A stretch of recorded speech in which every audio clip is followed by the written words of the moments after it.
The other danger is the war scenario. And I've been saying on my site that that people say, well, they're going to end up dividing Ukraine down the middle. Oh, well, really? That Russia's going to allow NATO to have in the western half of Ukraine, they're going to allow them to have missiles and troops and defensive capabilities and offensive capabilities. A NATO country pulled right up to their border.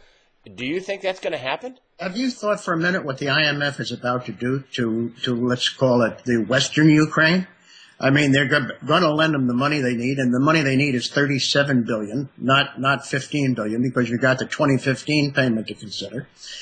They're going to do the same thing they did to Greece.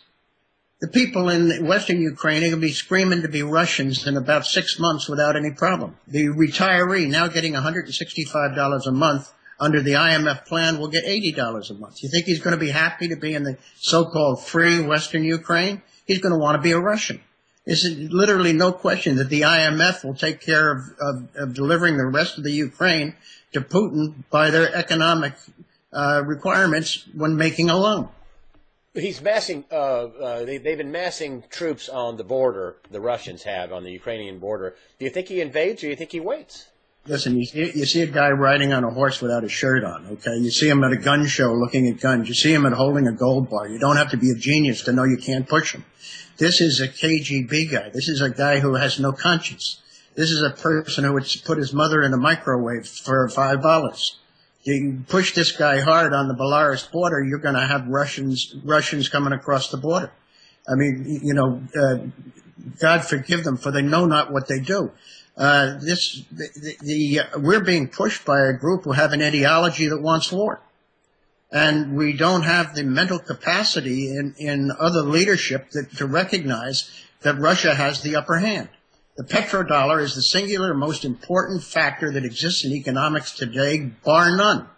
And Russia's got it right Russia has it in their hand and can at a moment's notice retaliate in a way that would bring in a market crash in the Dow, the likes of which you've never seen in your life. Brilliant in its simplicity. We just accept payment in any currency. Oh, we can't use the SWIFT system? Even if they still can use the SWIFT system, they could just say, you know what, we've decided we want payment. We accept payment in anything. Rupee, real, yuan, euro. We take payment in everything. We no longer take payment exclusively in dollar, with or without the SWIFT system. You're saying that would kibosh the economy in the U.S., spike inflation, and cause gold to renew its bull market trend. There's no other possibility that except those results. They have a stronger tool than the SWIFT system. If we didn't reinstate them in the SWIFT system in a week, the entire environment would collapse. Even if we don't take them away from the SWIFT system, they could just simply say, we want to sell our oil and natural gas in any currency. Couldn't they do that? This is why I've been trying to get my editor to put a cartoon in which Uncle Sam shoots himself in the foot. And it says on top, he's got a target on his foot. His foot's up in the air. Now, my editor won't put it in because, he's very, very sensitive to people's feelings. But the truth is that to take Russia out of the SWIFT system is to put a bullet right in the U.S. foot. They have an ability to reciprocate in a manner that could cause us a total collapse, especially because of the derivative market, which is so tied to interest rates. You're saying that they could retaliate and completely collapse the U.S. economy? They have in their hand the ability to turn the U.S. economy upside down and into collapse. There's no question about it whatsoever. You could wave a flag all you want, but the truth of the matter is they have the power.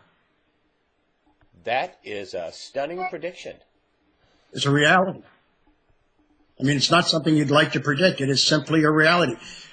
Greg, we've killed people over the petrodollar. If you don't think Libya didn't have a great deal to do with wanting to take payment for energy in any currency, you simply haven't been reading the history of it. You know it. I know it. We know what they do for the petrodollar. You call it humanitarianism. It is like the Dickens humanitarianism. It's bombs to protect the petrodollar. What Putin has right now is a tool so powerful that it's almost unthinkable. He doesn't need nuclear bombs. He's got a nuclear economic bomb. that he can set off at any time without having to launch a missile.